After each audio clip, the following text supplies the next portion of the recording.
Hello and welcome. You're watching another episode of Deep Dive. I'm Uday Pratap Singh. It's a day of celebration for the BJP and the Mahayuti in Mumbai. The BJP has won the BMC elections after a whopping 27 years. This despite Uddhav and Raj Thackeray coming together. The BJP and Shiv Sena alliance led by Eknath Shinde would have won 128 seats as of 6 p.m. on the 16th of January.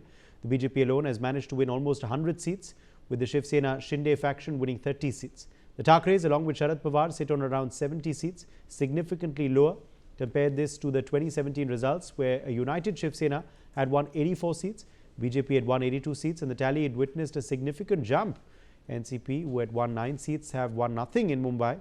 MNS have held their tally despite seeking a consolidation of Thackeray loyalist votes. So what does the larger picture then look like?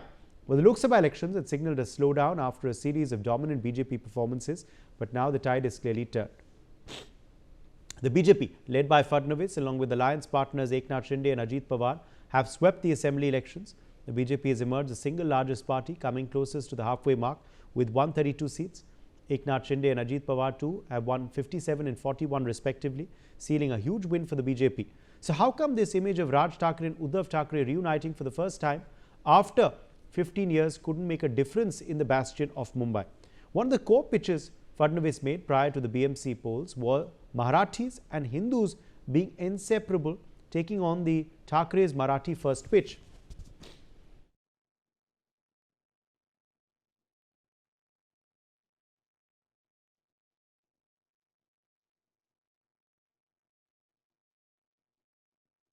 CM Devendra Fadnavis also promised a Marathi mayor, countering opposition claims over threats to the Marathi Manus.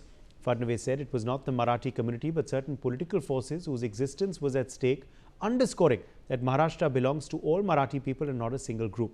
The campaigns themselves reflected these differing priorities. The Mahayuti coalition ran a development-focused, pragmatic campaign emphasizing initiatives that directly impacted citizens' lives. BJP's Devendra Fadnavis highlighted efforts to streamline urban infrastructure, ensure better civic services and empower women through schemes such as interest-free loans of 5 lakh rupees. The coalition also stressed its efforts against illegal immigration, including plans to deploy AI tools developed with IIT Bombay to track undocumented residents. The emphasis was on tangible action and measurable results rather than purely symbolic politics. In contrast, the UBT-MNS alliance, while innovative in joining forces for the first time, focused heavily on identity politics and welfare promises aimed at Marathi residents.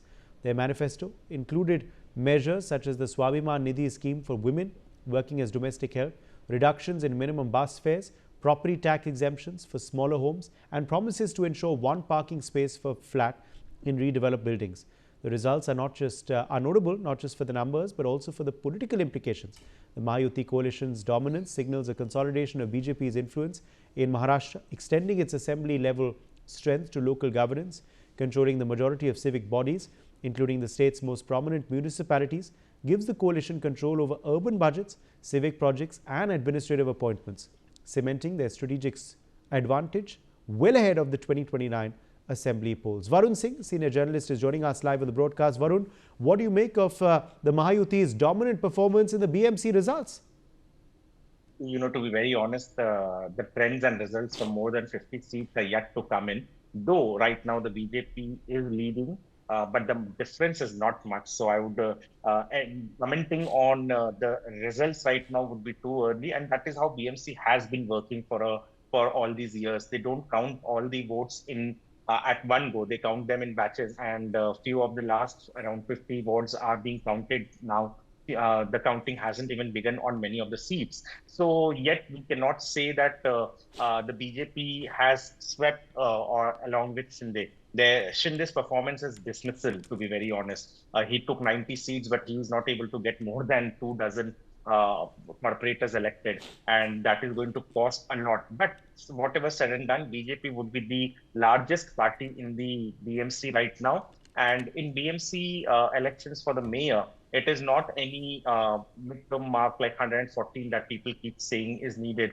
It is the number of people present. जो भी corporate is contesting the election for mayor, he has to win just one more extra vote compared to his competitor and he wins. There is no majority mark that is needed. There is no trust vote that has to be placed over there, and a specific number has to be gotten by the person to become a mayor. So yes, obviously, whichever party has the highest number of corporators, they, along with their alliances, can make the mayor. Whatever promises the BJP has made, to be very honest, most of them have been there with have been announced by them in the previous elections also, except for the electricity thing that the UBT and MNS pronounced, which actually cannot be fulfilled by UBT and MNS because BST only provides electricity to half of the city. The rest half of the suburbs of Mumbai is provided electricity by Adani and Tata Power. So you cannot give concessions over there. It is a state decision, not a municipal corporation decision. The concession on property tax already exists for houses as small as 500 square feet and lower than that. So, if it is increased, then it will be a major burden on the municipal corporation because property tax is one of the basic source of revenue for municipal corporation of Mumbai, and we cannot expect it to go up from what we are seeing right now, or else we would run into deficit. The other things, basically the discount in fare on BST buses, yes, that is clearly possible because hardly few months ago they increased it from 6 to 10 or 11. So it can be brought back to 8, yet it will be higher than what it used to be there a year ago. And most of the promises by them are state policies. For example, the metro. The metros are not being constructed by BMC. They are being constructed by MMRD and MMRCL. They are separate bodies independent of the BMC. Most of the roads, if you see, are under BMC, but there are major roads, big roads that are being constructed by MSRDC or by MMRDA. So these are the bigger challenges where you don't even need any power in BMC. And in the BMC, the corporators don't have much of a role to play. It is the standing committee which always has had the power. So whosoever becomes the standing committee chairperson, and whichever party till now, for the last 25, 30 years, it was always UBT who had the standing committee chairman. And that is the cash cow, or that committee is the committee from where and the entire fund flows. Which contractor has to point it, which nala has to be cleaned, which gutter has to be cleaned, which bridge has to be built. Everything is decided in this committee. And this is where the contractors are decided. This is where the money comes in. And taking away that from UBT is making him handicapped because that was the biggest source of revenue for the party and UBT. And once it goes away from them, the existential crisis for UBT will be a bigger challenge. He will have to find alternate ways to survive. And one more thing that I would like to say over here is that I don't see the UBT and MNS alliance going the way it is right now. The UBT and MNS will part ways because Uddhav Thackeray has realized one important thing, that his voters have changed since last 2 elections. Yes. His voters are the Muslim Yes. voters and they mostly with the Congress. Also And, now talking we will about have to Devendra Fadnavis, Varun, if these trends do convert into results as it seems, so this would be, of course, a decisive win then for Devendra Fadnavis's leadership as well of the campaign and, of course, of Maharashtra. What would it mean for him personally? The campaign pitch that he made for the voters, which obviously has worked, and his personal stature as well in Maharashtra. To be very honest, there was nothing for Devendra Fadnavis to prove. He has already proven what he wanted to. In 2017, in terms of BMC election, when BJP performed the best of its history, abhi tak ki history mein, even if you tell me today's figure, the BMC election 2017, 82 seats that the BJP won then is the highest that they have won till now. And he has already cemented his position. Instead, there is something. No, but today they've done better. Today they've done better than that. Don't forget, last time they were an alliance. This time, of course, as you said, the ally has actually weakened them, but they've done very, very well. Last time, to be very honest, 2017 they contested separately, and they were not in alliance with anyone. They were the only party, and Sushana won 84, BJP won 82. 82, yes. Yeah, they contested separately.